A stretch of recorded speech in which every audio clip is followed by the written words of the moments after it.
राधा वल्लभ श्री हरिवंश। राधा वल्लभ श्री हरिवंश। वृंदावनेश्वरी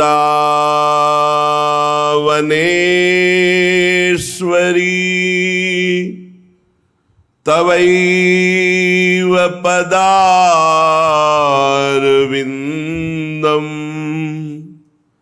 प्रेमामृतैकमकरन्द रसौघपूर्णम्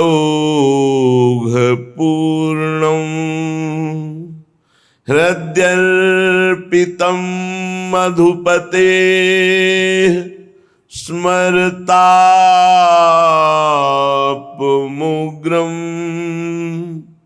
निर्वापयत् परम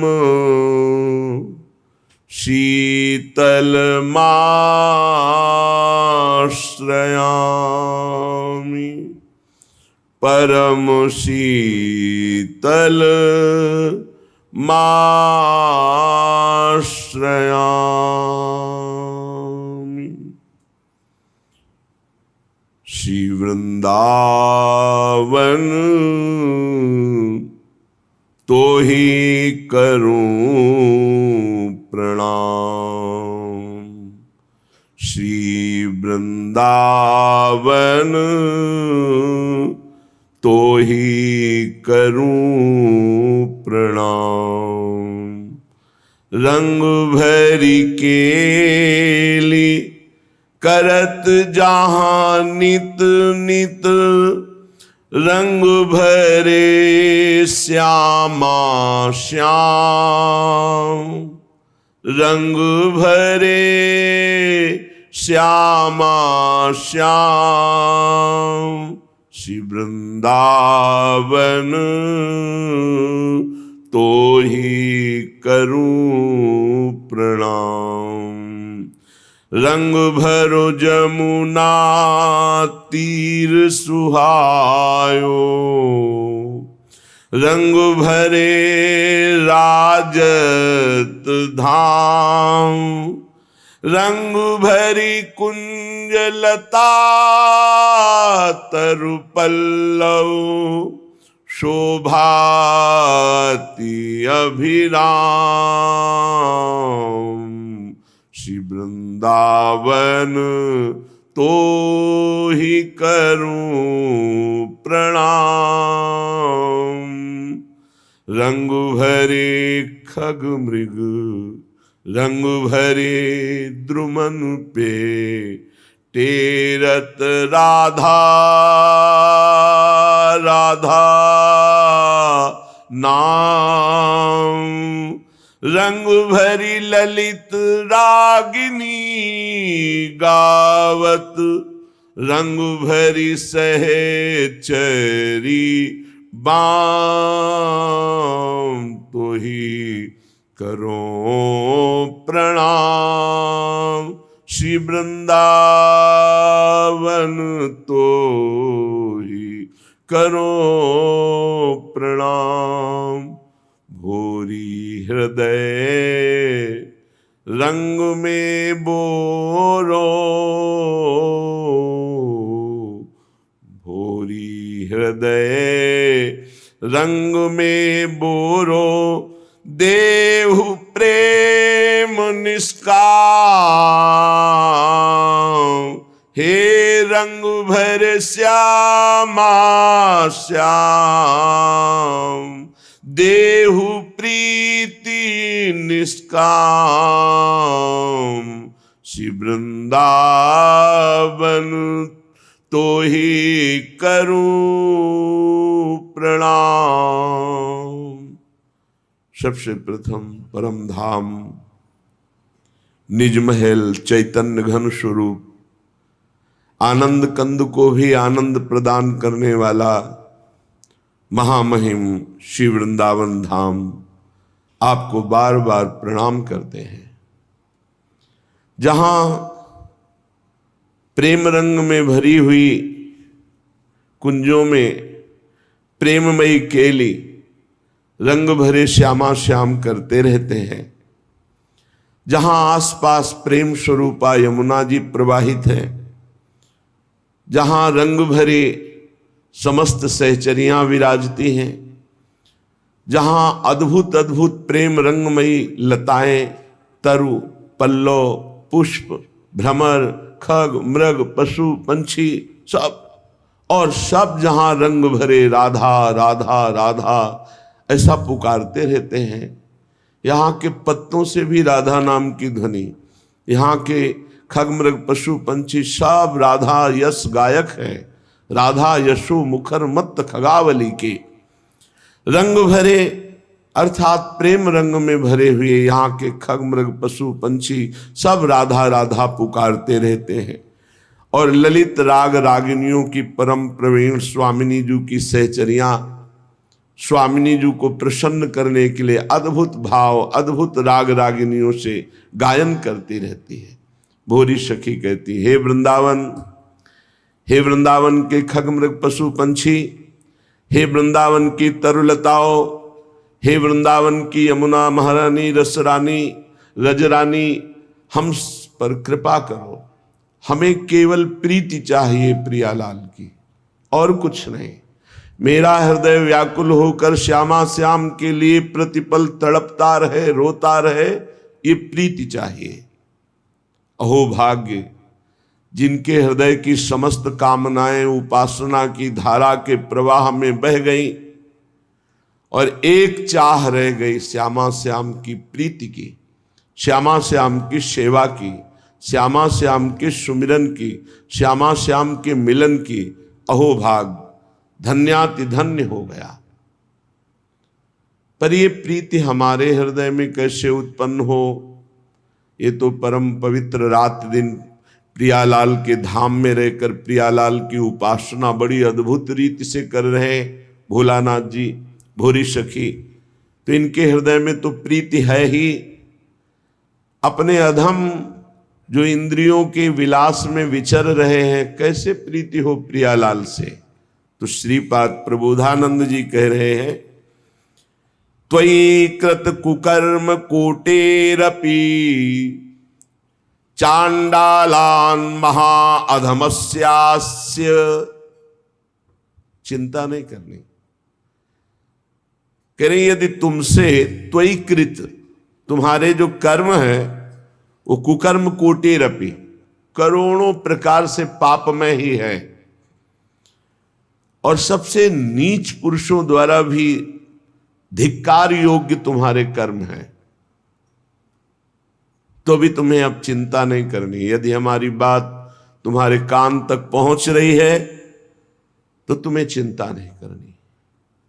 ईशोपि नैव शरणम, ईश्वर की कभी शरण नहीं हुई, कभी नाम जप नहीं किया, करोड़ों कुकर्म किए और नीच पुरुषों द्वारा भी धिक्कार योग्य है, ऐसा भी है। तो कह रहे हा वृंदारण्य किम विधास्यसि में, क्या आपके पास मेरे कल्याण करने के लिए विधान नहीं? अर्थात ऐसे भी पुरुष का परम कल्याण श्री धाम वृंदावन कर देगा। विश्वास मानो, धाम में अपार सामर्थ्य है। जैसे जंग भरे लोहे में कभी ऐसी कामना ही नहीं हो सकती कि किसी राजा महाराजा का मुकुट बनकर लगे, लेकिन पारस के स्पर्श से वो ये सौभाग्य प्राप्त कर लेगा। ऐसे ही आलय बन बसत संग पारस के आयस कनक समान भयऊ। जैसे लोहा जंग भरा पारस के स्पर्श से स्वर्ण जैसा बनकर चमकने लगता है और आभूषणों के काम में आता है। भला लोहा स्वर्ण जैसा कैसे बन सकता था? ये पारस का चमत्कार। तो ये धाम का प्रभाव कि जो करोड़ों कुकर्म करने वाला वो नरक जाएगा, जो कभी भगवान का शरणागत नहीं हुआ, कभी भजन नहीं किया, केवल पापाचरण और नीच पुरुषों द्वारा भी धिक्कार योग, ऐसे कुछ कर्म हैं जिन कर्मों को नीच पुरुष भी धिक्कारते हैं कि धिक्कार है, यद्यपि मैं पापी हूं लेकिन ये मुझसे बड़ा पापी है, क्योंकि ये निकृष्ट कर्म कुछ ऐसे हैं जैसे बाल हत्या, सोते हुए पुरुष की हत्या, गर्भ हत्या, ब्रह्म हत्या, ये ऐसे बड़े बड़े पाप हैं जिन्हें नीच पुरुष भी कहते हैं इनको नरक में भी ठौर नहीं मिलेगी, अर्थात नारकी पुरुष भी उसको धिक्कारते हैं। यदि ऐसा भी पुरुष, ये कमाल की बात, चमत्कार की बात, धाम का आश्रय और वास स्वीकार कर ले तो श्रीपाद प्रश्नवाचक करते हैं वृंदावन से कि वृंदावन के आपके पास उसके कल्याण के लिए कोई विधान नहीं, अर्थात पक्का विधान है। धाम के वास मात्र से पहाड़ के पहाड़ पाप ऐसे भस्म होते हैं जैसे एक दिया सलाई लगा दे तो पहाड़ लगा हो रुई का तो वो भस्म हो जाता है। ऐसे धाम के वास से, धाम चिदानंद है, कोई जड़ देश नहीं है, ये चिदानंद है। जैसे प्रिया प्रीतम वैसे ही धाम, वैसे ही सहचरियां, वैसे ही लता खगमृग पशु पंछी यमुना जी सब ये चिदानंद वपु। अति दुर्लभ पद आसा वासाय साहितु दुर्घटा त्वयि में। यह सुनकर अब मेरे हृदय में दुर्लभ आशा जागृत हो गई, क्या? अखंड वृंदावन वास करूंगा। जब ये महिमा सुनी कि इंद्रियां जिसकी पापाचरण रत हैं, मन भी पापाचरण रत है, ऐसे गंदे आचरण की नीच पुरुष भी धिक्कार दे, कभी ईश्वर की शरण में नहीं हुआ, कभी चर्चा नहीं सुनी, कभी नाम जप नहीं किया, अगर ऐसा पुरुष भी वृंदावन वास करे अखंड, तो वृंदावन धाम उसे परम पद प्रदान कर देगा, इसमें कोई संशय नहीं। तो कह रहे हैं अति दुर्लभ पद आशा। अब हमारे हृदय में एक दुर्लभ आशा जागृत हो गई है कि मैं अखंड वृंदावन वासी बनूं, पर शाही तू दुर्घटा त्वयि में, किंतु मेरे जैसे के लिए तो बड़ा दुर्लभ है वृंदावन वास, क्योंकि न इंद्रियां पवित्र है, न मन पवित्र है, न व्यवस्था है। कैसे हो? कृत सर्वेंद्री शत्रुरहा, मेरी इंद्रियां ही मेरी दुश्मन है, मेरा मन ही मेरे दुश्मन है, गलत फंसा रहे हैं, गलत आचरण करवा रहे हैं। तो वृंदारण्य किम नुमे भविता, क्या वृंदावन मेरी आशा पूर्ण नहीं करेगा? मैं वृंदावन की शरण में हूं, अब तो वृंदावन ही मेरी आशा पूर्ण करेगा। सच्ची मानो, एक होता है व्यवस्था से वृंदावन वास, एक होता है वृंदावन की व्यवस्था से वृंदावन वास। बस केवल वृंदावन का आश्रय, तो आप देखो ये वृंदावन की व्यवस्था है, ये वृंदावन की व्यवस्था है। अगर अपनी व्यवस्था से रहते तो कितना बड़ा कर लेते, और वृंदावन की व्यवस्था से रहे तो देखो कैसे रख रहे।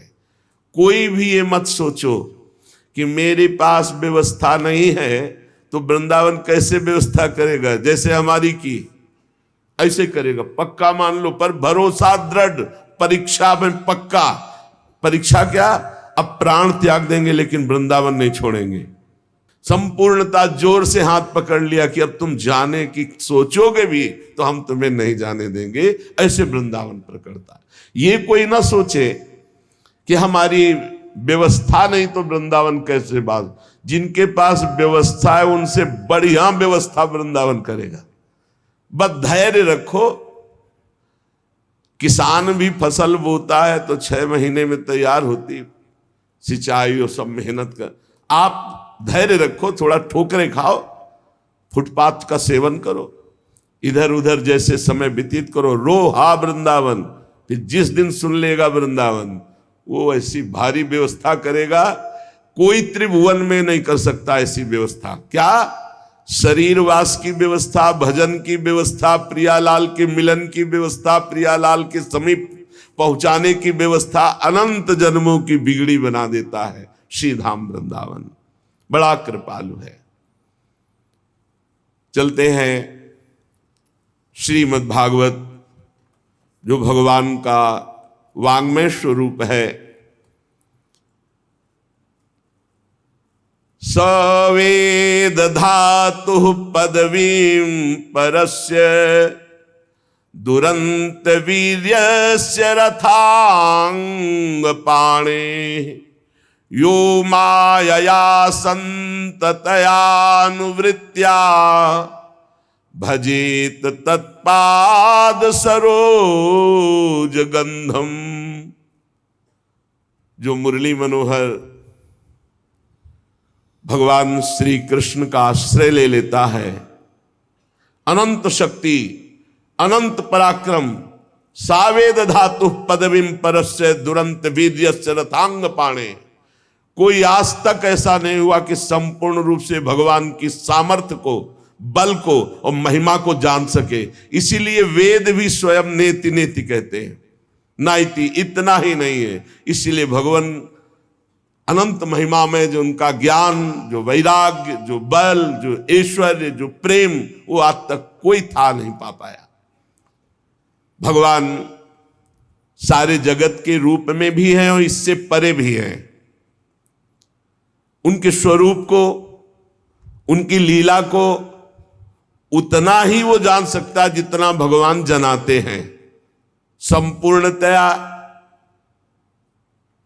तो भगवान भी अपनी महिमा को पूर्ण रूप से नहीं जानते। जैसे नाम की महिमा के लिए कहा गया, कहूं कहां लगी नाम बड़ाई, राम न सकत नाम गुण गाई।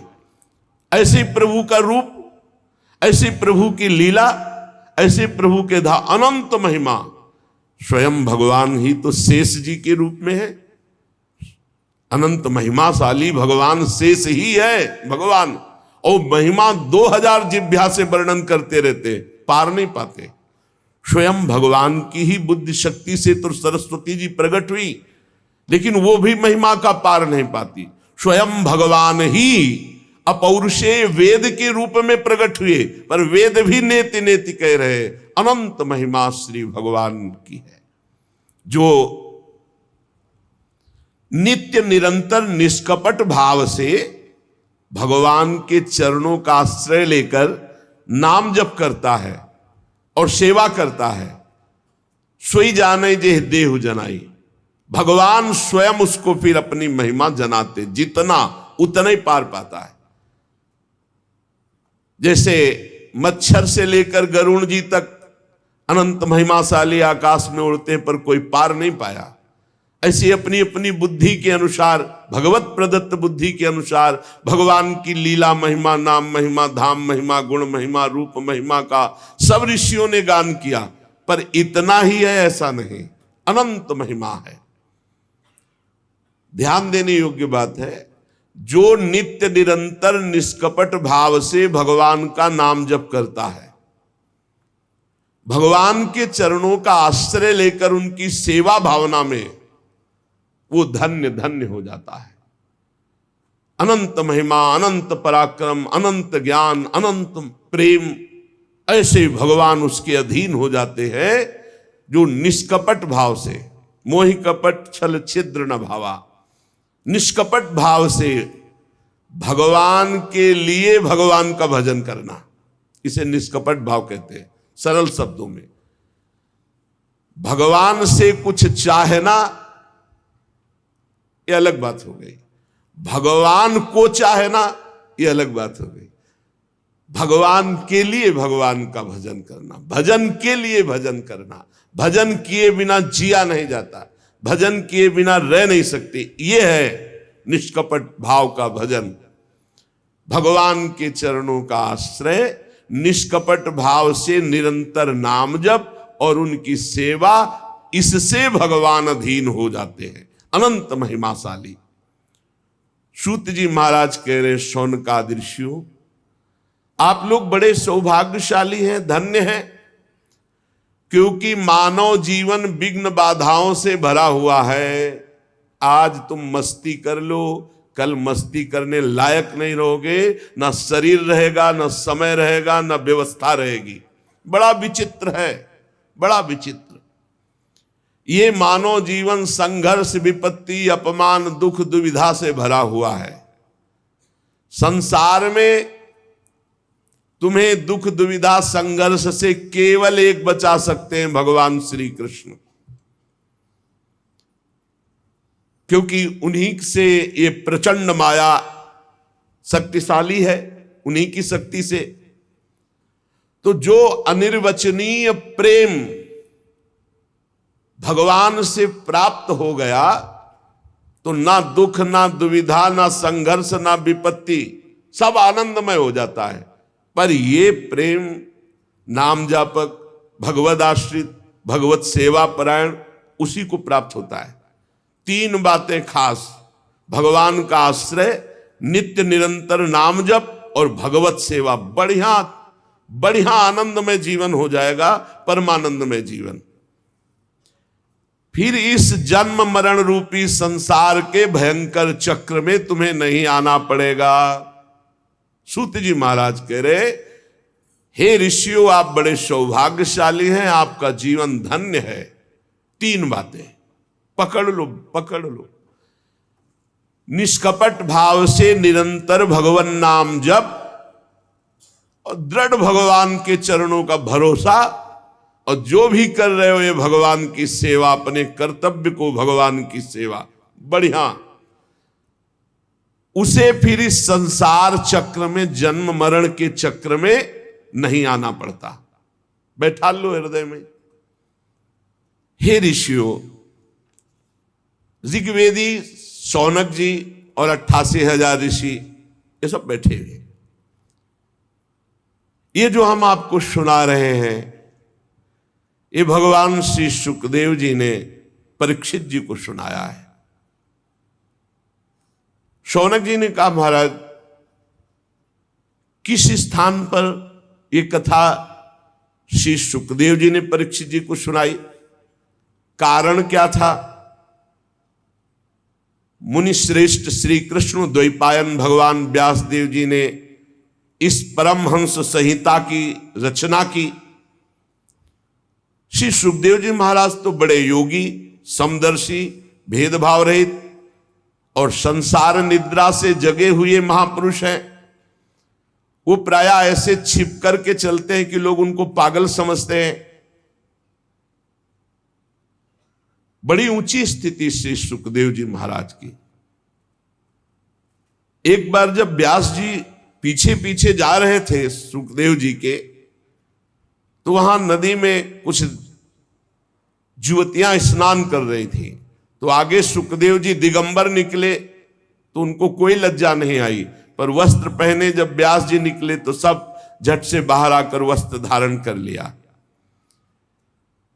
आश्चर्यचकित होकर के व्यास जी ने उन युवतियों से पूछा,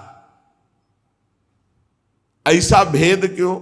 मेरा जवान पुत्र 16 वर्ष की अवस्था दिगंबर, तुम्हें कोई संकोच नहीं, लेकिन मेरे को वयोवृद्ध को देख करके, वस्त्र धारण किए हुए को देखकर लज्जा क्यों? तो उनका, महाराज आपकी ज्ञान दृष्टि अमोघ है, पर आपकी दृष्टि में अभी स्त्री पुरुष है, परंतु आपकी पुत्र की दृष्टि में ब्रह्म के सिवा कुछ नहीं है। इसलिए मुझे कोई लज्जा संकोच नहीं हुआ, और आपकी दृष्टि में स्त्री पुरुष है इसलिए लज्जा लगी और हमने वस्त्र धारण किया। व्यास जी से ऊंची स्थिति श्री सुखदेव जी महाराज की। तो ये ऐसे महापुरुष कैसे परीक्षित जी के पास पहुंच गए और कथा सुनाए? क्योंकि ऐसे उच्च कोटि की अवस्था को प्राप्त, जो अवधूत वेश में पहचाने ही न जा सके, तो कुरजांगल देश में जाना, हस्तिनापुर में, फिर वहां जड़वत व्यवहार वाले महापुरुष को पहचान लेना, पांडवनंदन राजर्षि परीक्षित, ऐसा सौभाग्य कैसे उदय हुआ कि महान परमहंस श्री सुखदेव जी उनको उपदेश दिए। महाभाग मैं सुनना चाहता हूं। श्री सुखदेव जी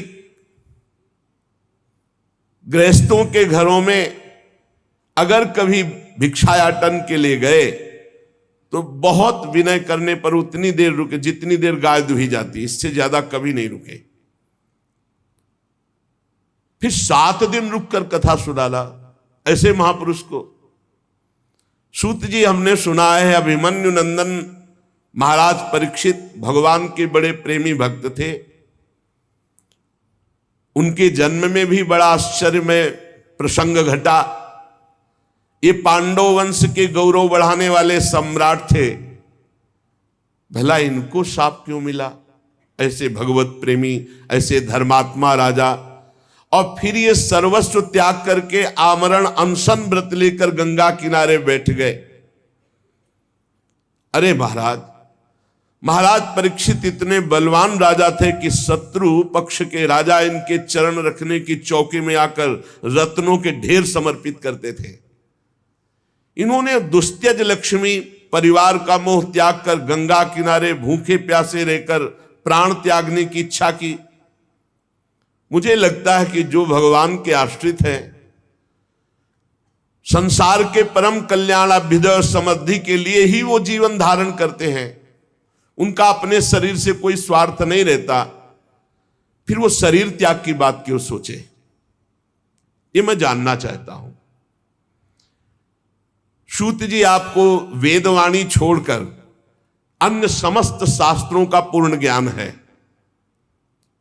इसलिए इस समय जो हम आपसे प्रश्न कर रहे हैं आप कृपा करके बताइए।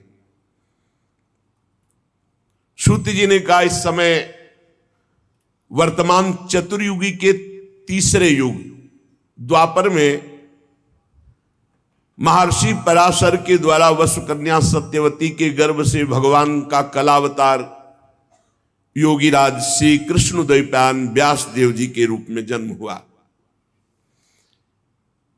भगवान व्यास देव जी सूर्योदय के समय सरस्वती के पावन जल में स्नान करके फिर एकांत स्थान पर बैठे हुए थे।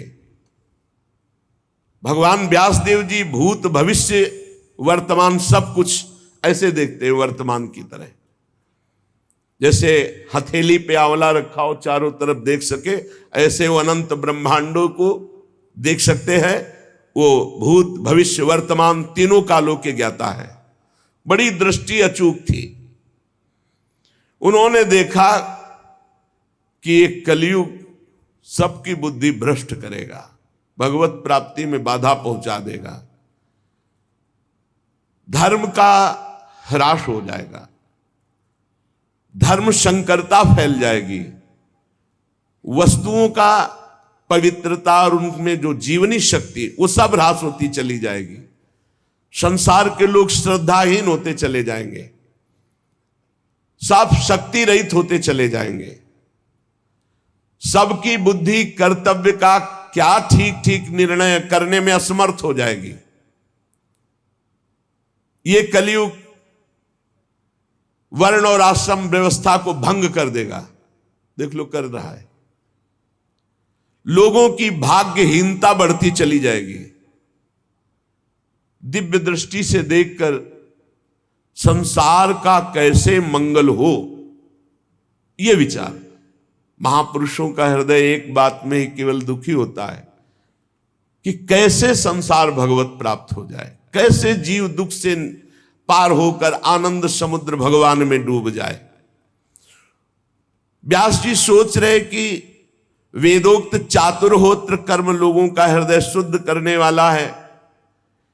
इस दृष्टि से हमने यज्ञों का विस्तार किया।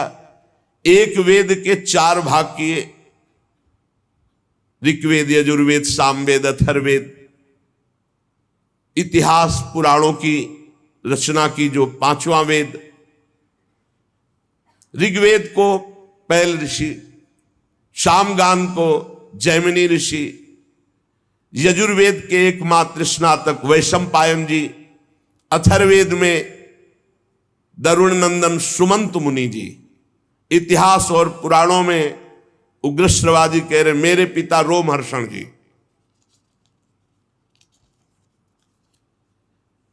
इन सब का मैंने विभाग किया। व्यासदेव जी सरस्वती नदी के किनारे बैठे चिंतित हो रहे हैं, पर कलयुग आएगा तो वेद को पढ़ पाना, सिद्धांत समझ पाना बड़ा कठिन है। इसलिए कल्याण हो जाए ऐसे आचरणों में सब चूक कर बैठेंगे, क्योंकि ज्ञान नहीं रहेगा। अब उनका भी कल्याण हो जाए जिनकी ज्यादा बुद्धि काम नहीं करती, मन चंचल है, इंद्रियां भोगों में लगी हैं। भगवान व्यास देव जी ने विचार किया, वेदों का सार हमने पूरे महाभारत में रख दिया। कोई ऐसा सूत्र नहीं, कोई ऐसा श्लोक नहीं, किसी भी ज्ञान वैराग्य भक्ति का जो महाभारत में न रचा गया हो, सब कुछ है। पूरी शक्ति लगा करके हमने जीवों के कल्याण के लिए महाभारत की रचना की। फिर भी आज मेरे मन को शांति नहीं मिल रही। ऐसा लग रहा है कि सहज सरल मार्ग भी जगत के कल्याण के लिए हमने प्रकट नहीं किया। व्यास जी मनी मनी ऐसा विचार करके बड़े खिन्न हो रहे हैं। व्यास जी सोच रहे मेरी खिन्नता कब कैसे मिट सकती है। मैंने निष्कपट भाव से ब्रह्मचर्य व्रत धारण किया, वेदों का स्वाध्याय, गुरुजनों का, अग्नियों का सम्मान, महाभारत के रूप में पूरा वेद का रहस्य खोल दिया। मैं ब्रह्म तेज से संपन्न हूं और समर्थ हूं, फिर भी आज खिन्नता क्यों? हमें लगता है कि भगवान को प्रिय, भगवान की प्राप्ति कराने वाला सहज सरल मार्ग हमने अभी प्रकाशित नहीं किया, इसलिए मेरा हृदय खिन्न हो रहा है। भगवान व्यास देव जी इस प्रकार जब खिन्न होकर सोच ही रहे थे, तेभी देखा वीणा की झनकार करते हुए नारायण नारायण देवर्षि नारद जी। देवर्षि नारद जी को आया देखकर व्यास जी खड़े हो गए और देवर्षि नारद जी का पूजन किया। सुखपूर्वक वीणा पाणी भगवान नारद जी को विराजमान किया, पूजन किया।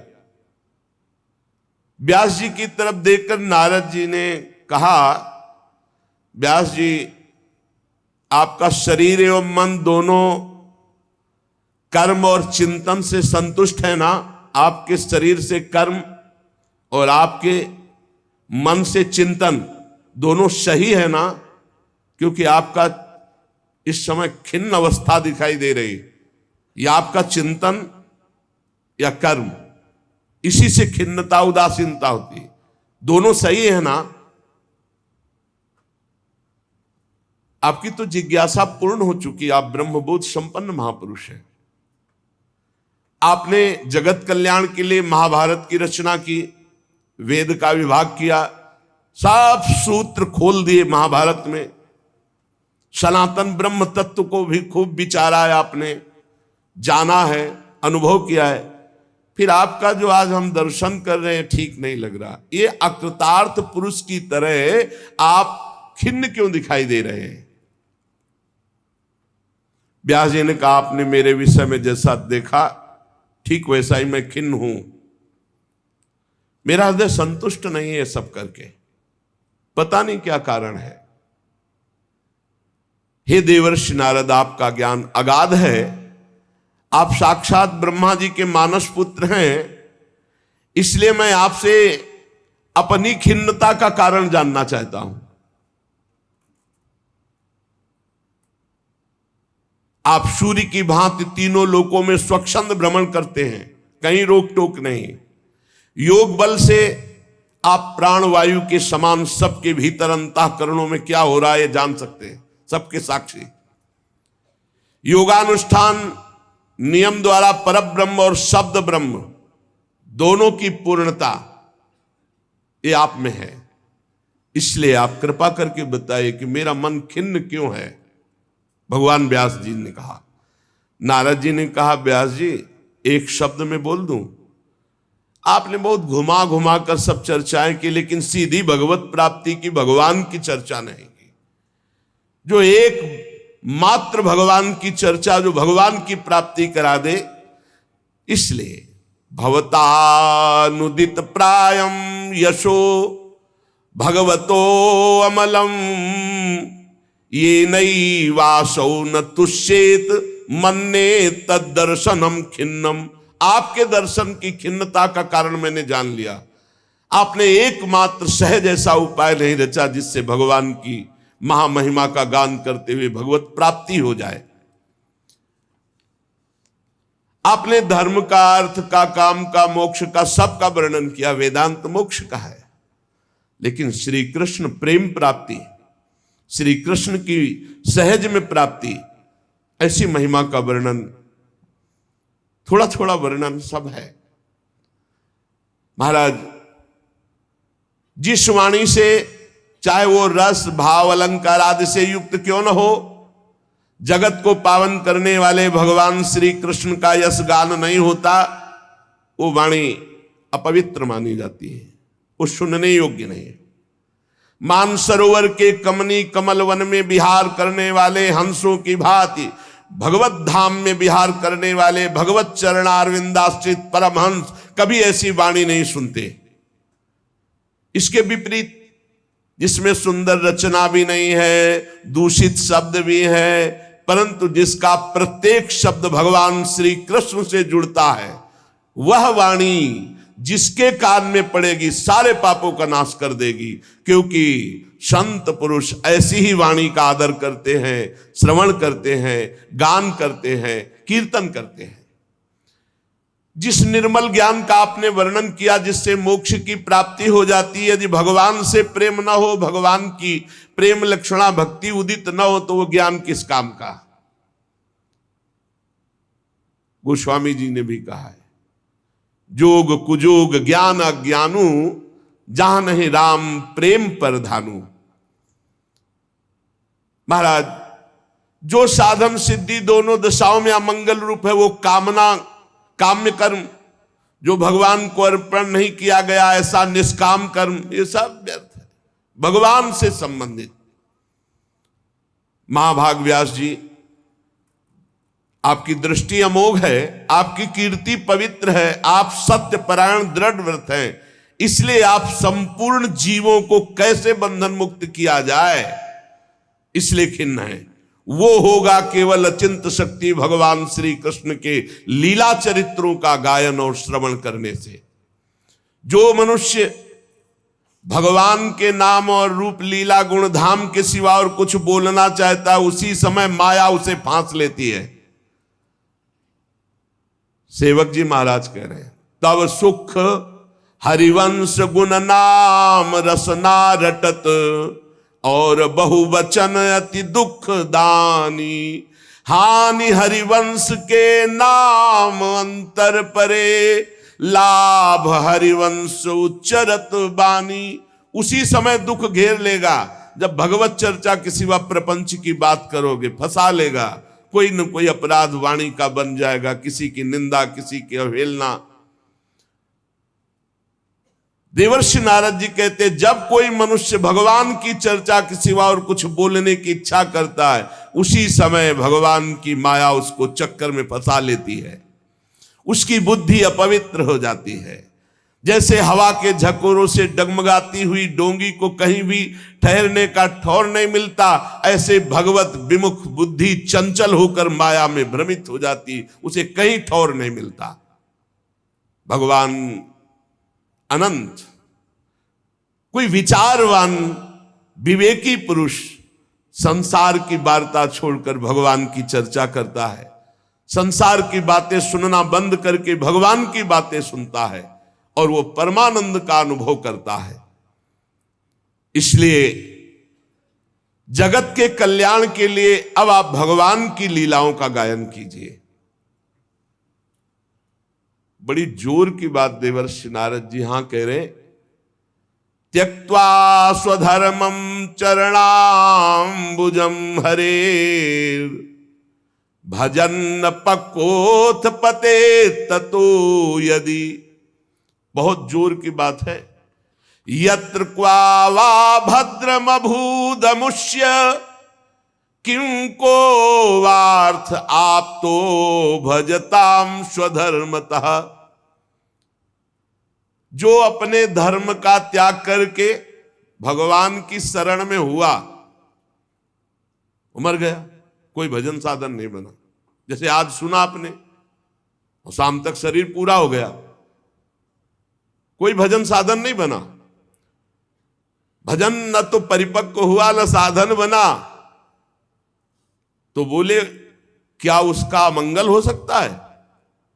अभी कोई साधना नहीं बनी, कोई भजन परिपक्व नहीं हुआ, क्या मंगल हो सकता है? नहीं, इतने मात्र से भगवत प्राप्ति, भगवान की शरण में हुए। त्यक्त्वा स्वधर्मम चरणाम्बुजम हरेर। ये बात समझना होगा कि अब तो सर्वधर्मान परित्यज्य मामेकम शरणम व्रज। जो भगवान ने आदेश किया अब मैं वही स्वीकार करता हूं। त्यक्त्वा स्वधर्मम चरणाम्बुजम हरेर, ये अंदर की बात है। आज सत्संग सुना और मन में निश्चय किया कि अब सब धर्म कर्म भगवान के लिए, अब तो मेरे जीवन का एकमात्र लक्ष्य श्री कृष्ण चंद्र, और मर गया। कोई साधन भजन नहीं हुआ। भजन न पक्कोथ पते ततो यदि, न भजन हुआ न कोई परिपक्व अवस्था आई तो क्या होगा? यत्र क्वा वा भद्र मभूदमुष्य, क्या उसका मंगल हो सकता है? बोले कदापि नहीं। सीधे शरणागति का फल, सीधे शरण की प्राप्ति। और जो धर्मानुष्ठान खूब कर रहा है, भगवान की शरण में नहीं, भगवान का भजन नहीं करता, तो बोले क्या कभी उसका मंगल हो सकता है? नहीं। क्यों? ऐसे ऐसे अपराध बन जाएंगे। मान लो एक वैष्णव निंदा बन गई तो पूरे जीवन का स्वधर्मानुष्ठान सब चाट लिया। साधु अवज्ञा तुरंत भवानी, कर कल्याण अखिल के हागी। भक्तन निंदा अति बुरी भूल करे, जिन कोई किए सुकृत बहु जन्म के क्षण में दारे खोए। कौन सा लाभ मिल जाएगा यदि हरि से विमुख होकर धर्मानुष्ठान करता है और हरि के शरणागत हो गया, सब धर्मों को भगवान के चरणों में समर्पित कर दिया और शरीर छूट गया, कोई भजन परिपक्व नहीं हुआ, तो भी उसे भगवत प्राप्ति होगी, क्योंकि वो भगवान की शरण में। त्यक्त्वा स्वधर्मम चरणाम्बुजम हरेर, भजन न पक्कोथ पते ततो यदि। पक्का नहीं हुआ, सिद्ध नहीं हुआ, कुछ नहीं, शरीर छूटा भगवान को। क्यों? भगवान की शरण में था। भगवान का उभय भांति ते आनो, दोनों स्थिति में लाओ, चाहे वो कामना से हो चाहे निष्कामना से, चाहे जैसे भाव से हो। अगर मेरे शरण में आ गया तो भगवान करे कोटि विप्र बदला गए, जाहू आए शरण तजो नहीं था। इसलिए बुद्धिमान पुरुष को चाहिए कि भगवत आनंद की प्राप्ति के लिए, दुख निवृत्ति के लिए एकमात्र भगवान की शरण ले लो। भगवान खुद गीता जी में कह रहे, दैवी है सा गुणमयी मम माया दुरतया मामे ये प्रपद्यन्ते माया में ताम तरंत ते। जय घोष है, तर जाएगा। वही बात देवर्षि नारद जी कह रहे हैं। तिनके से लेके ब्रह्मा तक ऊंची नीची योनियां सब कर्म के फल स्वरूप हैं। ये स्वयं प्राप्त नहीं होती, कर्म के अनुसार प्राप्त होती है। लेकिन भगवान की शरण में हो जाए तो शरण मात्र से भगवत प्राप्ति, माया मुक्ति। शरण हो जाए, हृदय से हो जाए। संसार के विषय सुख में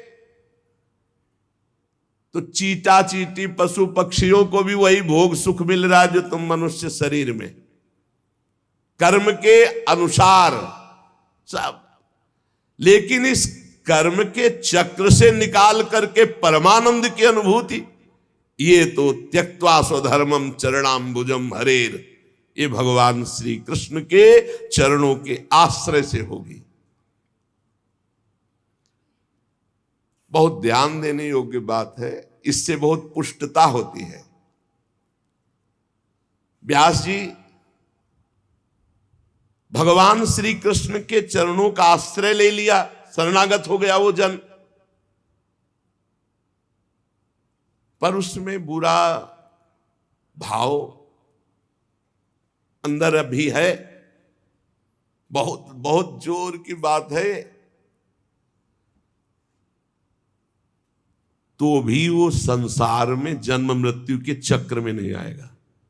ना वही जनो जातु कथन चनाब्रजेन मुकुंद सेव्य न्यवदंग संस्कृतिम स्मरन मुकुंदांग्युपगुहनम पुनर् विहातुमिच्छे नरसग्रहो यतः।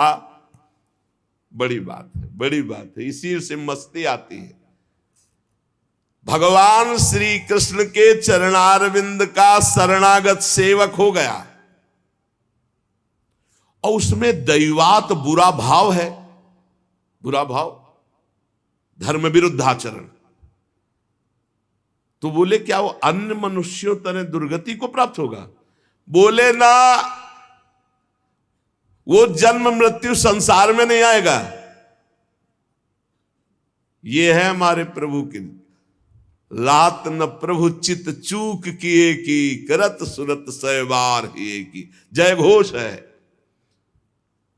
संस्कृतिम चक्र में अब नहीं आ सकता, बुरा भाव भी है, पर भगवान का शरणागत। इसीलिए कहा गया है कि भगवान जो गीता जी में कह रहे कि साधुरेव समंतव्य, उसे मानो साधु है। साधु को साधु मानने के लिए नहीं कहा जाता, जो साधु नहीं है उसको साधु मान। मेरी शरण में आ गया पिचेत्सु दुराचारो भजते माम अनन्य भाग, साधुरेव समंतव्य सम्यक व्यवसिता ऐसा। अब वो दुराचारी गति को नहीं जाएगा, वो मेरे को प्राप्त होगा। यह है भगवान की शरणागति। ओहो, सब सिद्धांत एक तरफ, भगवान की करुणा एक तरफ। व्यास जी जो भगवान श्री कृष्ण के चरणारविंद की शरण में आ गया, दैवात का भी बुरा भाव उसके अंदर है, तो वो जन्म मृत्यु संसार चक्र में नहीं आएगा। बुरा होते हुए भी वो भगवान को प्राप्त हो जाएगा। क्यों? क्योंकि भगवान का आश्रय लिया। मुकदमा में फांसी की सजा पक्की, वकालत पक्की, न्यायाधीश पक्का, दस्तखत पक्के, लेकिन राष्ट्रपति ने माफ कर दिया, अब क्या करोगे? अब जज ये थोड़ी कहेगा कि घंटों सालों से हम दिमाग लड़ा करके फिर इसको निर्णय किया, आप रद्द क्यों कर रहे हैं? वकील कहें हम बहुत वकालत की है और ये पक्का दोषी है, तो राष्ट्रपति कहेंगे पक्का दोषी है पर हमने माफ कर दिया। अहम त्वाम सर्व पापेभ्यो मोक्षयिष्यामि मा शुचा, ये हमारे अखिल कोटि ब्रह्मांडों के अधिपति बोल रहे हैं। सर्वधर्मान परित्यज्य माम एकम शरणम व्रज। छाती फूल जाती है बात सुनकर।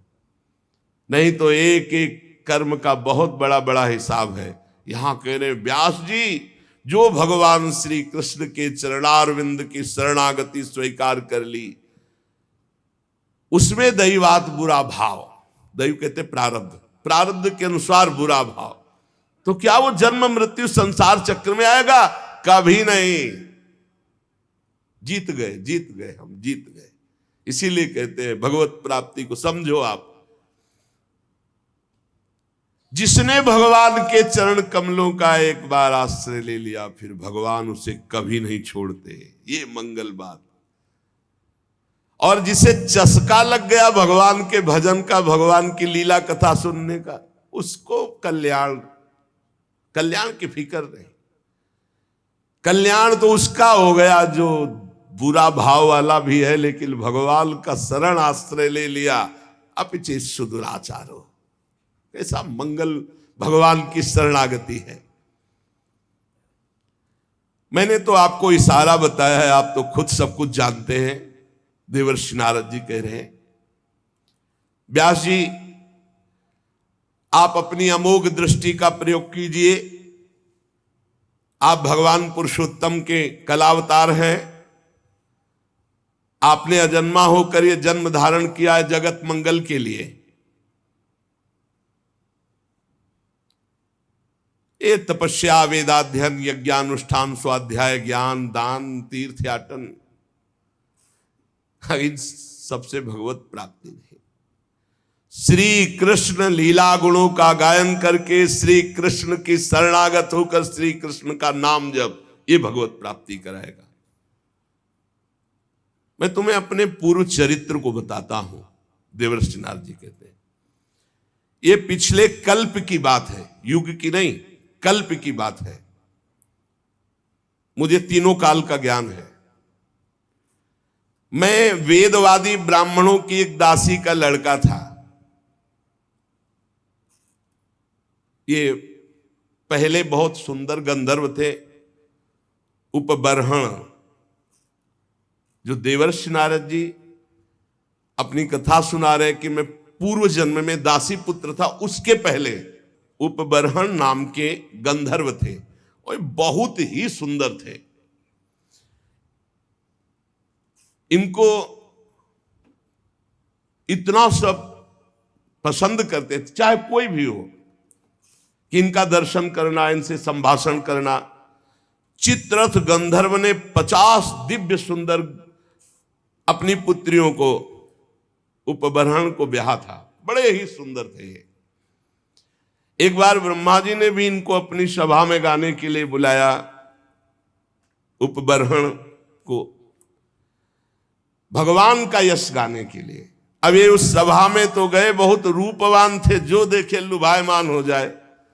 तो ये भगवान का यश न गा करके जो अप्सराएं और सब, तो रूप सौंदर्य सांसारिक गाने लगे। ब्रह्मा जी गए, सभा में बुलाए गए हो, हरि यश गान करने के लिए तुमने सांसारिक रूपों का गायन किया, इसलिए तुम दंड के अधिकारी हो, जाओ नीच योनि को प्राप्त हो। तुम्हें गर्व है अपने इस रूप का, जाओ तुम नीच योनि को प्राप्त हो। शाप सुनते तत्काल शरीर क्षीण हो गया, नष्ट हो गया। और ये कालांतर में द्रुमिल गोप की पत्नी कलावती के गर्भ से प्रकट हुए। किसी कारण से द्रुमिल गोप जब पधार गए तो कलावती इनको एक लेकर, साधु सेवी ब्राह्मण थे, उनके यहां दासी भाव से रहकर इनका पालन पोषण करने लगी। तो वही कह रहे हैं कि मैं पिछले कल्प के अपने पूर्व जीवन में वेदवादी ब्राह्मणों की एक दासी का लड़का था।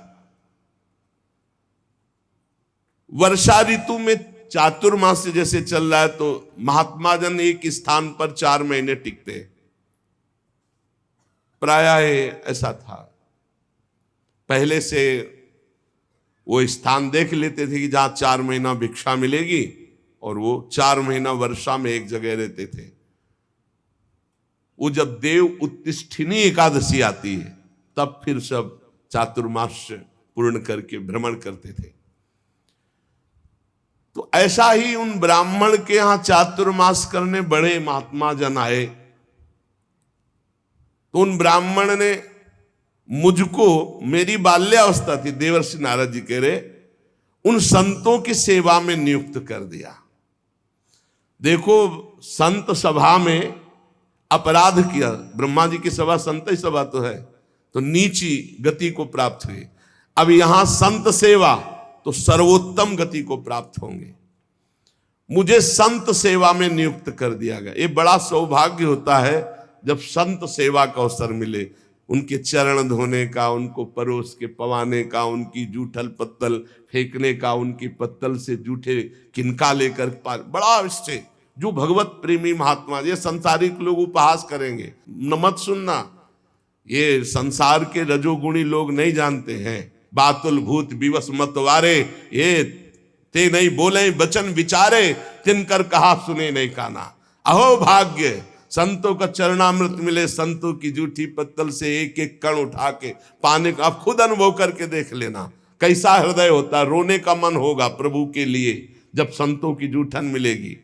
यद्यपि मैं बालक था, पर मैं संतों के सामने बहुत सौम्य होकर रहता, चंचलता नहीं करता।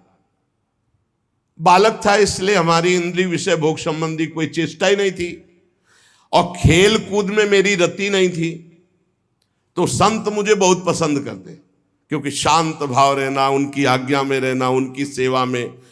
तो सब संत हमें सेवा देते, ए पानी ले आ, ए ऐसा। मेरा शील स्वभाव देखकर समदर्शी सब संतों ने हम पर बड़ी कृपा की। उच्छिष्टले पान अनुमोदितो द्विजयी, सकृष्म भुंजे तदपास्त किलविषा। देख लो, मुझे संतों की जूठी पत्तल फेंकना, उनके पात्र मार्जन करना और उसमें लगा हुआ जूठन निकाल के एकत्रित करके खाना, इससे क्या हुआ? भुंजे तदपास्त किलविषा, जितने पाप थे सब भस्म हो गए। ये बड़ी बात है, ये बड़ी बात है। सब जनों को यही समझाते, जबरदस्ती आ गए, चलो संत सेवा में, चलो संत सेवा करो, चाहे आपको दोना पत्तल फेंक, कुछ भी करो, संत आ रहे हैं, आप इत्र छिड़को, संत आए उनके चरण धो, एक रुमाल से पूछो, एक उनकी आरती करो, एक चंदन लगाओ, बैठा लो, भगवान की तरह उनको पवाओ, और जब पा के चले तो उससे जूठन उठाओ, एक एक किनका उठाकर एकत्रित करके पाओ। तो कह रहे सत्कृष्ण भुंजे तदपास्त किलबिषा, सारे पाप भस्म हो गए। जो बर्तनों में पात्र में लगी हुई जूठन होती उसको एकत्रित कर लेता और एकांत में उसे पाता तो भगवान के लिए रोना आता, हृदय से सारे पाप नष्ट हो गए। अब तो रोज यही सौभाग्य मिलता चातुर्मास्य भर संतों की कथा सुनना, बैठकर उनकी जूठन पाला, उनकी सेवा करना। तो मेरी भगवान श्री हरि में अपार रुचि हो गई, रुचि, पूरा जीवन व्यतीत हो जाता है। उद्देश्य श्री भगवान भले हो लेकिन रुचि भोग रहती है, रुचि संसार रहती है, रुचि भगवान में हो गई। ये संतों का जूठन, संतों के वचनामृत श्रवण का। प्यारे व्यास जी, संतों के संग में जब भगवान की लीला कथा होती तो मैं एकाग्रता पूर्वक सुनता और रोता, क्योंकि हृदय पवित्र हो रहा है। मेरी भगवान में अपार प्रीति होने लगी, भगवान में रुचि, महात्माओं की सेवा से मेरी बुद्धि भगवान में अचल हो गई। ये बहुत बड़ी बात, बुद्धि का भगवान में अचल हो जाना। अब उस बुद्धि में शुद्ध ज्ञान जागृत हुआ। बालक ही हैं अभी, ये संपूर्ण संसार असत है, ये ब्रह्म स्वरूप में कल्पित है, ये सत्य नहीं है। मैं ऐसा देखने लगा, ये बहुत ऊंची स्थिति। इस प्रकार शरद और वर्षा, इन दो ऋतुओं में तीनों समय महात्माओं का चरण धोना, महात्माओं की जूठन पाना, महात्माओं के वस्त्र धोना, उनके पास बैठकर भगवान की चर्चा सुनना, मेरे चित्त से रजोगुण तमोगुण का पूरा नाश और विशुद्ध त्रिगुणातीत भक्ति का प्रादुर्भाव हो गया। तस्यैवं मेनुरक्तस्य प्रसितस्य हतैन सह श्रद्धानस्य बालस्य दान्तस्यानुचरस्य च। मेरा संतों में बड़ा अनुराग हो गया, बड़ी प्रीति हो गई। मैं विनय पूर्वक संतों से यदि कुछ लेना है तो दैन्य, जैसे भगवान को दैन्य प्रिय से संतों से मैं विनय पूर्वक बर्ताव करता। संत जन मेरी श्रद्धा, मेरा संयम, मेरी विनम्रता, आज्ञाकारिता, ये देख करके बहुत प्रसन्न हुए। जब जाने का समय हुआ तो मैं सब संतों के चरणों में लौटकर रोया कि अब कैसे जीऊंगा। 4 महीने आपका सानिध्य, चरणामृत, वचनामृत, उच्छिष्टामृत। उनमें से जो एक महापुरुष थे वे एकांत ले गए और उन्होंने भगवान के गुरुहितम ज्ञान का हमें उपदेश किया, जिसका उपदेश आगे भगवान ने उद्धव जी को किया है एकादशी स्कंद में। भगवान श्री कृष्ण के माया के प्रभाव को मैं जान गया।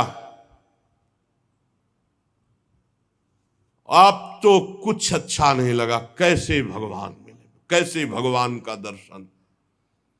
सत्य संकल्प व्यास जी पुरुषोत्तम भगवान श्री कृष्ण के प्रति समस्त कर्मों को समर्पित कर देने से और निरंतर भगवान की स्मृति से तीनों तापों का नाश करने वाला शुद्ध ज्ञान प्रकट हो जाता है। वो मेरे हृदय में प्रकट हो गया। अब तो जन्म मृत्यु चक्र में डालने वाली माया का मेरे ऊपर कोई प्रभाव नहीं। बड़ी प्रसन्नता हृदय में, पराभक्ति का प्रादुर्भाव। अब प्रभु का नाम, गुण, स्मरण, बस यही चल पड़ा। प्रभु का नाम जप रहे, प्रभु की लीला गायन कर रहे, प्रभु का स्मरण कर रहे।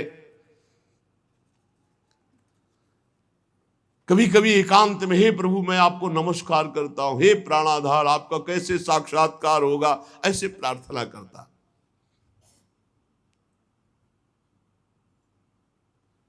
अब मुझे संतों की कृपा से ब्रह्म ज्ञान और पराभक्ति भाव रूपा दोनों का परिचय प्राप्त हो गया था। व्यास जी ने कहा, नारद जी जब वो ज्ञानोपदेश देने वाले महात्मा जन चले गए तब फिर आपने क्या किया? उस समय आपकी अवस्था तो बहुत छोटी थी, फिर आपने अंतिम समय शरीर कैसे परित्याग किया? तो आप इस समय पूरी याद रखे हुए हैं, काल तो सब स्मृति का नाश कर देता है, आपको पूर्व कल्प की स्मृति कैसे? पीछे युग की नहीं, पूर्व कल्प की। देवर्षि नारद जी ने कहा, जब मुझे ज्ञान देने वाले महात्मा गण चले गए तो मैं भगवान का नाम जब, भगवान का ध्यान, भगवान का स्मरण करते हुए, बहुत छोटी अवस्था थी, समय व्यतीत कर रहा था। मैं अपनी माँ का इकलौता लड़का था, वो मुझे बहुत प्यार करती थी, ये मुझे पच नहीं रहा था, ये मुझे पच नहीं रहा था कि माँ मुझे प्यार कर रही। मैं ही उसका सहारा था, इकलौता लड़का। मैंने भगवान से प्रार्थना की, प्रभु मां के स्नेह पास से मुझे मुक्त करो। देखो, जननी जनक बंद सुत दारा, तन धन धाम सुहृद परिवारा, सबकी ममता ताग बटोरी, मम पद मनई बांध बर डोरी। मेरी योग क्षेम की चिंता मां बहुत करती, हर समय खाया कि नहीं खाया, ऐसा वैसा, और ये मुझे बहुत अखरता क्योंकि मेरे ध्यान में विक्षेप पड़ता। कठपुतली जैसे नचाने वाले की इच्छा के अनुसार नाचती है। भगवान व्यासदेव जी से देवर्षि नारद जी कहते हैं, संसार चक्र जिनसे चलता है वो ईश्वरों के ईश्वर भगवान श्री कृष्ण। मैंने भी सोचा भगवान का जब विधान कोई होगा तभी मुक्त हो पाऊंगा। अभी 5 वर्ष की अवस्था थी, मुझे देश काल का कुछ ज्ञान नहीं था। एक दिन मुझे सूचना मिली कि मेरी मां गौ दूहने के लिए घर से बाहर निकली थी, रास्ते में सर्प ने, काले सर्प ने डस लिया। अब सर्प का क्या दोष, पैर छू गया होगा, काल की प्रेरणा, उसने डस लिया। मां पधारी, मैंने सोचा महामंगल हो गया। ये लो, यह है भक्तों का हृदय। महामंगल में जोई जोई प्यारो करे, सोई मोहि भावे। अब तो कोई रोक टोक नहीं ना, कोई प्यार कर। भक्तों को डर किससे लगता है जानते हो? नफरत करने वालों से नहीं, प्यार करने वालों से। जो भगवान के प्रेमी जन होते हैं वो अपमान, तिरस्कार, निंदा करने वालों से कभी डरते नहीं, लेकिन प्यार करने वाले से डरते हैं। श्रद्धावान जो, कहीं हमारी चित्त वृत्ति इधर न चली जाए। नारद जी ने कहा, महामंगल, महामंगल, बड़ा अनुग्रह है, और चल पड़े उत्तर दिशा की ओर। बस चलते ही गए, नगर, गांव, देश, खाने, खेड़े, नदी, इन सबको पार करते हुए आगे देखा बड़ा शीतल जल, जो जलाशय विशाल है, कमल खिले हुए हैं, पक्षी कुहुक रहे, भौरे मड़रा रहे। बालक 5 वर्ष का अकेला ही इतना लंबा मार्ग तय करके, नरकट, बांस, सेठा, कुश, कीचक, ऐसे जंगल में, वहां सांप, उल्लू, सियार, भयंकर जीवों का घर, पर मुझे भय नहीं लगा क्योंकि मैंने जान लिया था कि वही होगा जो श्री कृष्ण रचे हैं। मुझे जोर से प्यास लगी थी, बालक था ही, इंद्रियां शिथिल हो गई थी, भूखा भी था। अब उस बढ़िया सरोवर में स्नान किया और जलपान किया, थकावट मिट गई। पास में देखा विशाल एक पीपल का वृक्ष था, वहीं जाकर आसन लगाया और बैठ गया। भयावह जंगल, पर जैसा संत महात्माओं ने मुझे बताया था भगवान का स्वरूप, वैसे ही मन ध्यान करने लगा। एकांत भक्ति भाव, वशीकृत चित्त द्वारा जे भी आर्त भाव से भगवान को पुकारा, मेरे नेत्रों में आंसू, शरीर में रोमांच और भाव में भगवान प्रकट हो गए। भगवान ये व्यास जी उस समय मुझे कैसे तुम्हें बतावें जो आनंद प्रकट हुआ भगवान के प्रकट होने पर। रोम रोम पुलकित हो गया, हृदय शीतल शांत हो गया, आनंद की बाढ़ आ गई और मुझे तनिक भी ध्यान नहीं रहा मैं कौन हूं, कहां हूं, कैसा हूं। भगवान का ऐसा सुंदर रूप, मेरा मन लुभायमान हो गया। बस अभी आनंद ले ही रहा था कि सहसा रूप अंतर ध्यान हो गया। अब तो आसन से उठ खड़ा हुआ, विकल हो गया, चिल्ला चिल्ला कर रोने लगा। बहुत बार आसन लगाया, ध्यान धरने की चेष्टा की, पर वो रूप नहीं आया। बार बार विकल होकर भगवान को पुकारा, अब इस रूप के बिना मैं जी नहीं सकता। अतृप्त हो गया, अशांति बढ़ गई, कैसे प्रभु का रूप अब दोबारा देखे। वन में भटकने लगा तो आकाशवाणी हुई, खेद है, इस जन्म में अब तुम दोबारा दर्शन नहीं कर सकते। अध कचरे योगी को मेरा दर्शन असंभव। ये मैंने तुम्हारा चित्त लुभायमान करने के लिए अपनी तरफ से दर्शन दिया है। ऐ निष्पाप बालक, तुम बस इसी रूप का ध्यान करते हुए निरंतर मेरा नाम जप कर और शरीर की आयु पूरी होने का इंतजार कर। अब तुझे कोई वासना नहीं फंसा पाएगी। अल्पकाल में संत सेवा से तुम्हारी चित्तवृत्ति परम पवित्र हो गई, इसीलिए संत सेवा से प्रभावित होकर मैंने तुम्हें दर्शन दिया, ये तुम्हें लुभायमान करने के लिए। अब तुम्हारा यह शरीर जब छूटेगा तो तुम मेरे दिव्य पार्षद देवर्षि नारद के रूप में जन्मोगे, प्रकट होगे। ये भगवान ने कहा। तुम्हारा दृढ़ निश्चय कभी नहीं टूटेगा। सृष्टि का प्रलय हो जाने पर भी तुम्हें एक एक बात की स्मृति रहेगी। मैं हर समय तुम्हें देख रहा हूं, तुम निश्चिंत रहना, बस मेरे ध्यान में, मेरे भजन में शरीर छोड़ो और आओ, मैं दिव्य पार्षद रूप तुम्हें प्रदान करूंगा। मैंने आकाशवाणी जिस दिशा से हुई थी झुककर प्रणाम किया।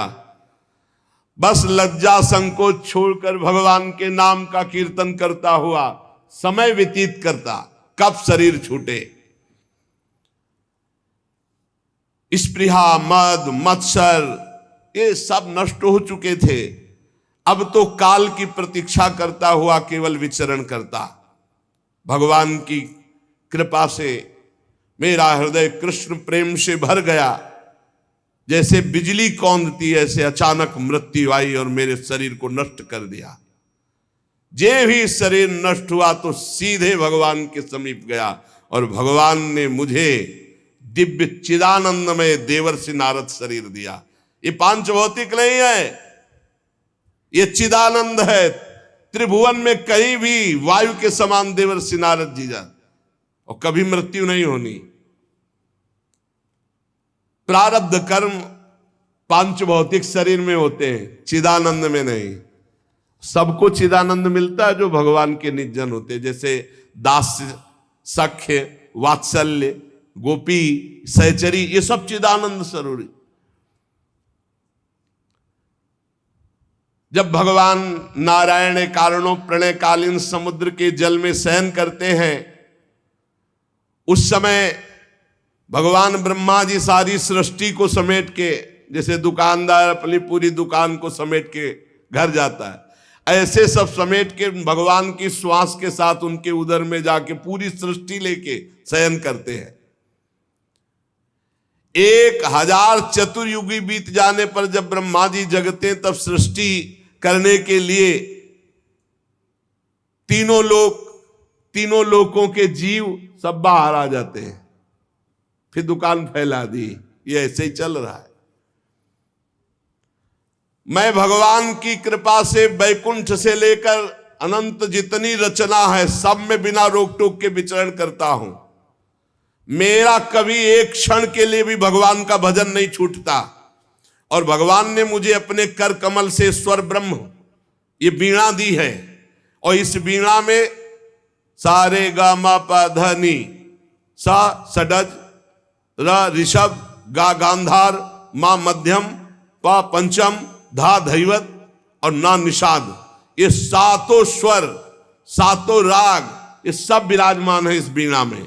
षडज, ऋषभ, गांधार, मध्यम, पंचम, धैवत, निषाद, सा रे गा मा पा ध नि।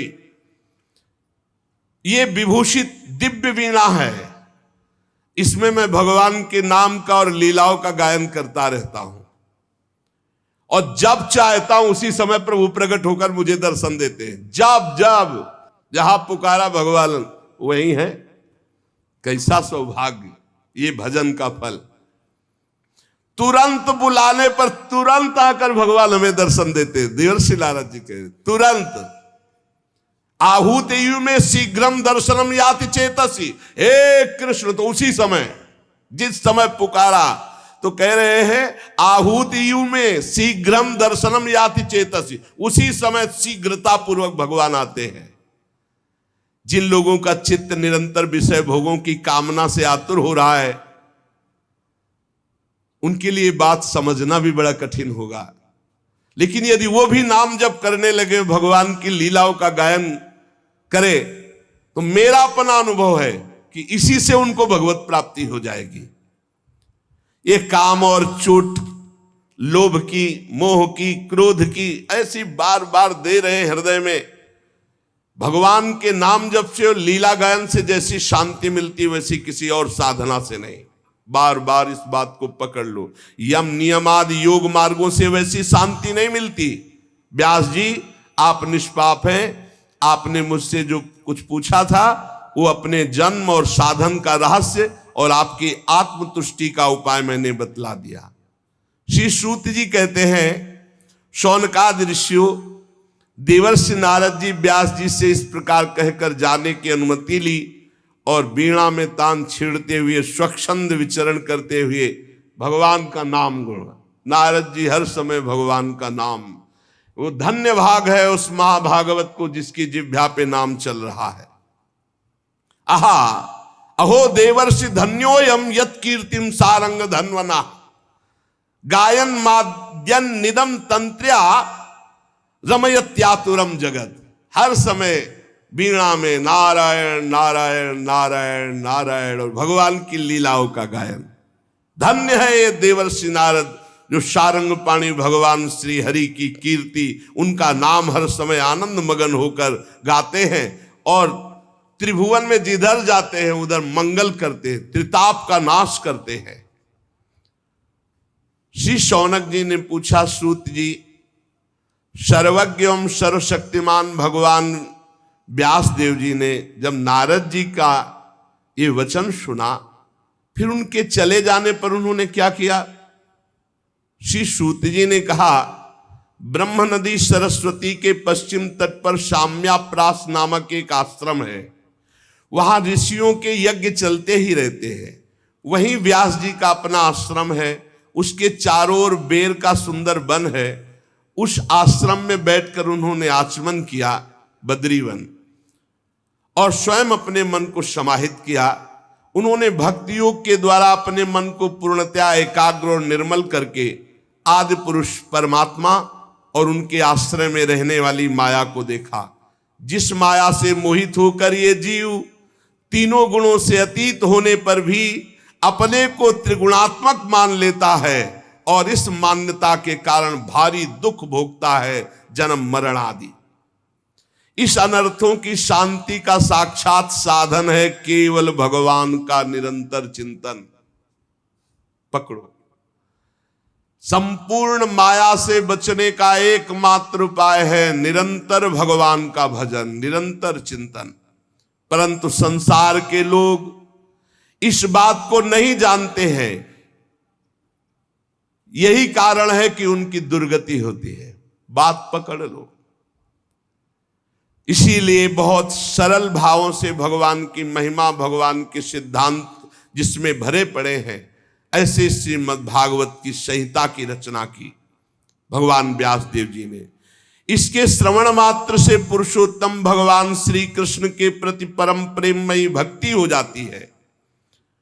जो निरंतर भगवान की भक्ति से हृदय भरा रहता है, उसका परिचय होता है कि निरंतर भगवत स्मरण परायण। भक्ति का क्या स्वरूप है? देवर्षि नारद जी ने बताया, तदर्पिता अखिलाचारिता तद्स्मरणेन परम व्याकुलते थे।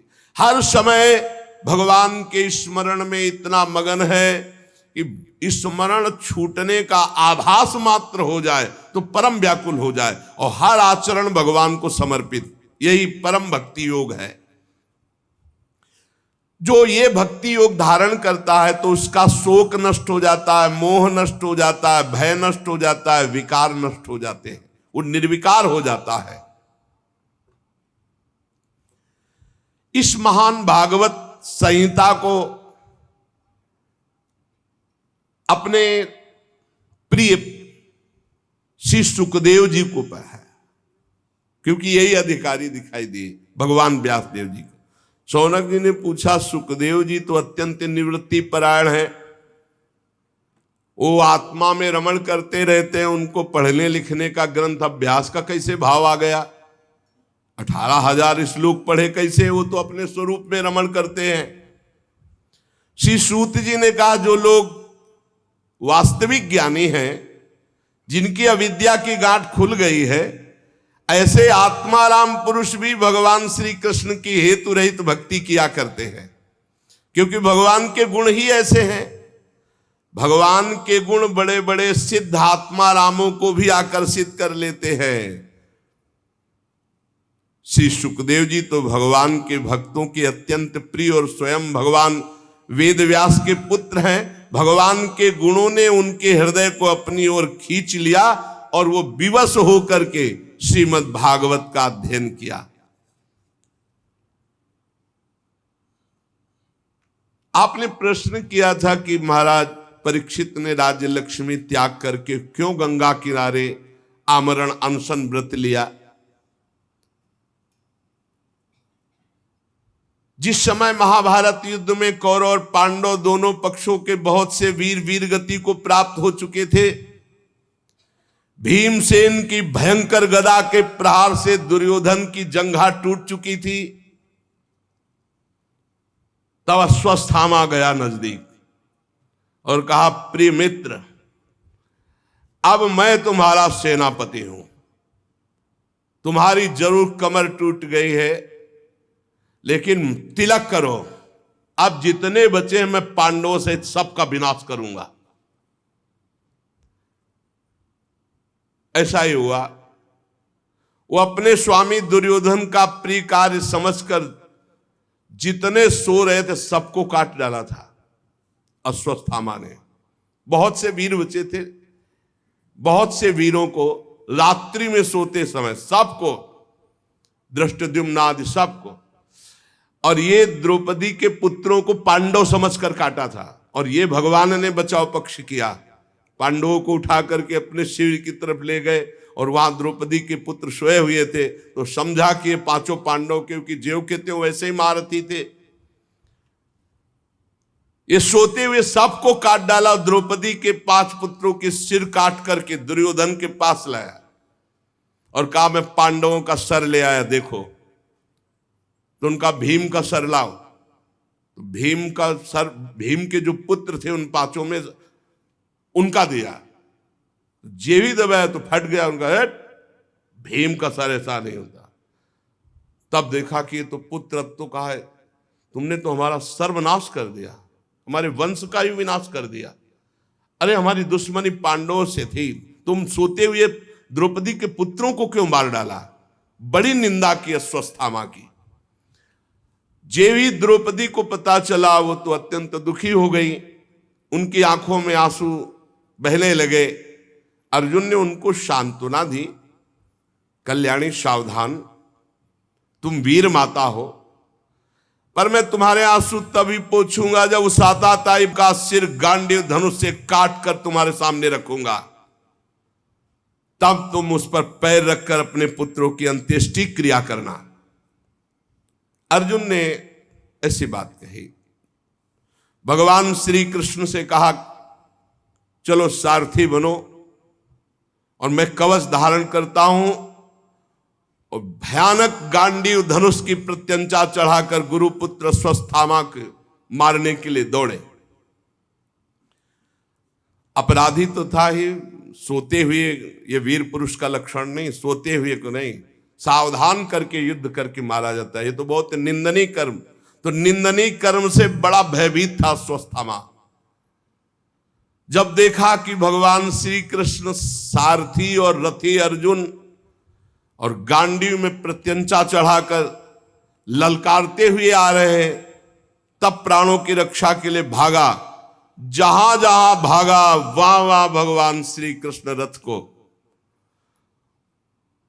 उसने देखा कि अब तो मारा गया मैं, तो अपने बचाव के लिए एकमात्र साधन ब्रह्मास्त्र का संधान किया, द्रोणाचार्य जी द्वारा प्रदत्त। लेकिन ब्रह्मास्त्र संधान करना सिखाया था, वापस करना नहीं। इसको वापस करना अर्जुन को सिखाया था। योग्य शिष्य पुत्र से भी अधिक प्यारा होता है। ब्रह्मास्त्र लौटाने की विधि उसे नहीं मालूम थी, पर प्राण संकट आ गया तो तत्काल आचमन किया और ध्यानस्थ होकर ब्रह्मास्त्र का संधान किया। ब्रह्मास्त्र तुरंत प्रचंड तेज, अब तो सीधे अर्जुन की ओर ब्रह्मास्त्र। अर्जुन जी ने हाथ जोड़ा और भगवान श्री कृष्ण से कहा, श्री कृष्ण तुम सच्चिदानंद स्वरूप परमात्मा हो, मैं जानता हूं तुम्हारी शक्ति अनंत है। तुम ही भक्तों को अभय देने वाले हो, जो संसार की धधकती हुई आग में जल रहे उन जीवों को उबारने के एकमात्र तुम ही लक्ष्य हो प्रभु। तुम प्रकृति से परे रहने वाले आदि पुरुष साक्षात परमात्मा हो। तुम अपनी स्वरूप शक्ति से बहिरंग एवं त्रिगुणमयी माया को दूर भगाकर अपने अद्वितीय स्वरूप में स्थित हो। तुम अपने प्रभाव से माया मोहित जीवों के लिए धर्मादि रूप कल्याण का विधान करते हो। हे प्रभु, ये आपका अवतार पृथ्वी का भार हरण करने के लिए, अनन्य प्रेमी भक्तजनों की रक्षा के लिए, उनके चिंतन के लिए, हे सुप्रकाश परब्रह्म परमात्मा श्री कृष्ण, देखो ये भयंकर तेज मेरी ओर आ रहा है। ये मुझको बिल्कुल पता नहीं कि क्या है और ये क्या करेगा। भगवान ने कहा, डरो मत, ये अश्वत्थामा का चलाया हुआ ब्रह्मास्त्र है। वो प्राण संकट उपस्थित होने पर इसका प्रयोग तो कर दिया, पर लौटाना नहीं जानता। और इस ब्रह्मास्त्र को कोई दूसरा अस्त्र दबा सके, ऐसा आज तक कोई अस्त्र निर्माण नहीं हुआ। तुम शास्त्र विद्या के पारंगत हो, तत्काल आचमन करो और ब्रह्मास्त्र को शांत करने के लिए ब्रह्मास्त्र का ही प्रयोग करो। अर्जुन विपक्षी वीरों के मारने में बड़े प्रवीण थे। भगवान की बात सुनकर आचमन किया और भगवान की 4 परिक्रमा की और ब्रह्मास्त्र के निवारण के लिए ब्रह्मास्त्र का ही संधान कर दिया। अब दोनों ब्रह्मास्त्र जब भयंकर प्रलयाग्नि प्रकट हो गई, जब दोनों ब्रह्मास्त्र टकराए, प्रजा जलने लगी। सबने समझा मानो प्रलयकालीन समय आ गया है। भगवान ने इशारा किया तो दोनों ब्रह्मास्त्र को शांत करके अर्जुन ने वापस कर लिया। क्योंकि अर्जुन को देखो, द्रोणाचार्य जी ने अश्वत्थामा को ये विद्या नहीं सिखाई, ये अर्जुन को सिखाई। फिर अर्जुन क्रोध से लाल होकर दौड़ पड़े और अश्वत्थामा को जाकर पकड़ लिया, जैसे कोई बलवान पशु को बांध लेता है, ऐसे बांध लिया और उठाकर लाए और रथ के पीछे के हिस्से में पटक दिया अश्वत्थामा को। भगवान श्री कृष्ण जी भी बहुत कुपित हो रहे थे। कहा, अर्जुन इसको छोड़ना बिल्कुल नहीं, इसने रात में सोए हुए निरपराध बालकों की भी हत्या की है। धर्मवेत्ता पुरुष, असावधान, मतवाले, पागल, सोए हुए बालक, स्त्री, शरणागत, रथहीन, पागल आदि को कभी नहीं मारते। महत अपराध है, ऐसा नहीं मारना चाहिए। और इसने वो सब कर डाला। ये दुष्ट है, क्रूर है। ये जीता रहेगा तो और भी महान पाप करेगा। मेरे सामने तुमने द्रौपदी से प्रतिज्ञा की थी कि जिसने तुम्हारे पुत्रों का वध किया उसका सिर उतार कर लाऊंगा। ये आताताई है, वध किया है, इसने अपने स्वामी दुर्योधन को भी दुख पहुंचाया। अर्जुन देख रहे थे कि भगवान बड़ी मुस्कुराहट के साथ आज्ञा दे रहे हैं, इसका मतलब कुछ रहस्य है। भगवान बार बार कह रहे हैं आताताई है, इसको मार डालो। भगवान रथ हाँक रहे, अर्जुन रथी पथ पे, पीछे अश्वत्थामा बंधा हुआ।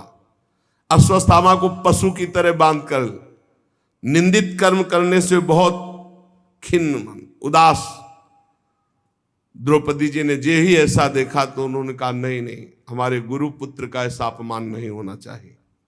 नमस्कार, अश्वत्थामा को प्रणाम किया और कहा तत्काल बंधन मुक्त करो। गुरु पुत्र का इस प्रकार अपमान बिल्कुल नहीं। हे अर्जुन, रहस्य सहित सारे धनुर्वेद, उनका उपसंहार जिन गुरुदेव ने दिया, वही गुरुदेव ही अपने आत्म पुत्र के रूप में विराजमान, हमको गुरु के समान इसका आदर करना है। द्रौपदी जी ने कहा नहीं नहीं, जैसे मैं आज दुखी हो रही हूं ऐसे इसकी मां कृपी भी दुखी होगी। मैं नहीं चाहूंगी, छोड़ दो इसे, छोड़ दो। आर्यपुत्र तुम धर्मज्ञ हो, गुरु वंश का कभी अपमान नहीं किया जाता।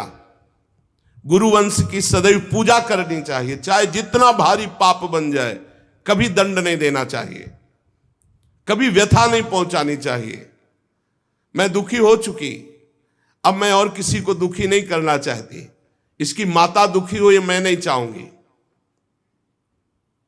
जो उच्छृंखल बलवान से भी चाहे जितना बड़ा बलवान हो, यदि वो गुरुकुल का अपमान करता है, गुरु वंश का अपमान करता है, तो शोकाग्नि के द्वारा वह एक न एक दिन भस्म हो जाता है।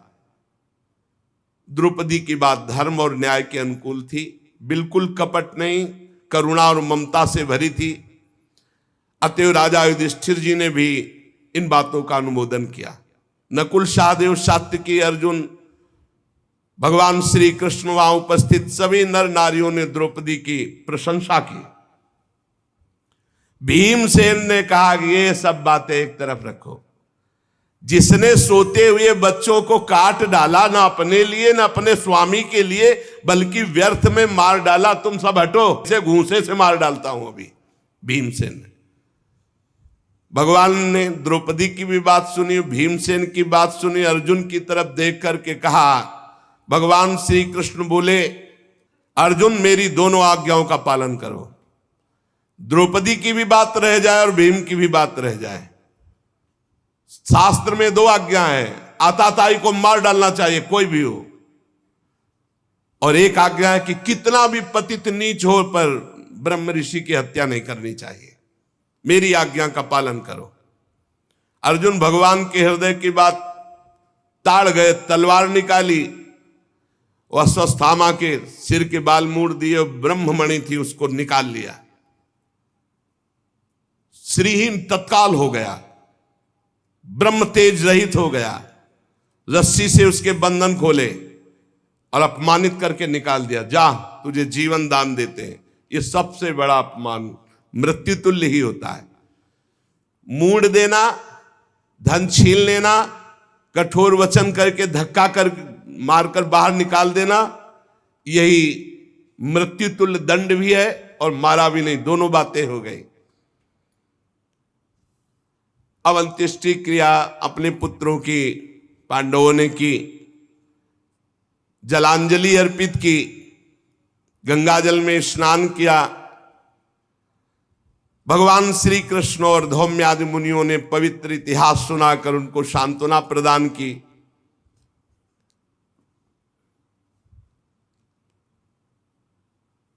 भगवान श्री कृष्ण युधिष्ठिर को राज तिलक, सिंहासन आरूढ़, सब काम ठीक अब हो गया। अश्वमेध यज्ञ करा दिए, जाने का विचार हुआ। युधिष्ठिर से और बड़े बुजुर्गों से भगवान ने कहा, हम उद्धव आदि के साथ द्वारिका, सबने विवश होकर के भगवान से प्रार्थना की कि अब आपको जाने की अनुमति कौन दे, आपके दर्शन मात्र से सुख मिलता है, पर जैसे आपको सुख मिले। भगवान के लिए दारुक ने रथ सजाया, छत्र चंवर आदि जैसे। भगवान बैठने ही जा रहे थे कि आवाज आई, प्रभा पाहि माम महायोगिन देव देव जगतपते नान्यम त्वद भयम पश्चे यत्र मृत्यु परस्परम। प्रभु प्रभु रक्षा करो, रक्षा करो। आपके अतिरिक्त कोई नहीं है कि इस लोक में मुझे बचा सके, क्योंकि यहां सब परस्पर एक दूसरे की मृत्यु के निमित्त बन रहे। प्रभु ये देखो, कोई तेजो में बाण मेरे गर्भ की ओर दौड़ा रहा है। उत्तरा के गर्भ में महाराज परीक्षित थे। स्वामिन मुझे भले मार डाले, लेकिन मेरे गर्भ की रक्षा हो, मैं आपकी शरण में हूं। भक्तवत्सल भगवान ने दृष्टि डाली तो देखा कि ये नीच माना नहीं, ब्रह्मास्त्र का प्रयोग गर्भस्थ शिशु पे कर दिया स्वस्थामा ने। और उधर 5 बाण संधान किए पांडवों को, कि वंशे नहीं रहने देंगे, पांडवों को भी नष्ट करने के लिए 5 बाण, और 1 बाण उत्तरा के गर्भ में विराजमान महाराज परीक्षित के नाश के लिए ब्रह्मास्त्र का प्रयोग। पांडवों ने देखा, बोले प्रभु ये 5 बाण तेजों में हमारी ओर आ रहे हैं। सबने अस्त्र उठा लिया। भगवान ने कहा तुम सब शांत हो जाओ। ध्यान किया सुदर्शन चक्र का। यह अमोघ अस्त्र है, भगवान का पार्षद है, और सुदर्शन चक्र को रक्षा में लगा दिया। पांडवों की कोई भी अस्त्र शस्त्र अब छू नहीं सकता। देखो, ये कथाएं ही नहीं है, इनको जीवन में उतारना है। हर परिस्थिति में यदि हम भगवान का आश्रय लिए रहेंगे तो भगवान हमारी रक्षा करेंगे पक्का।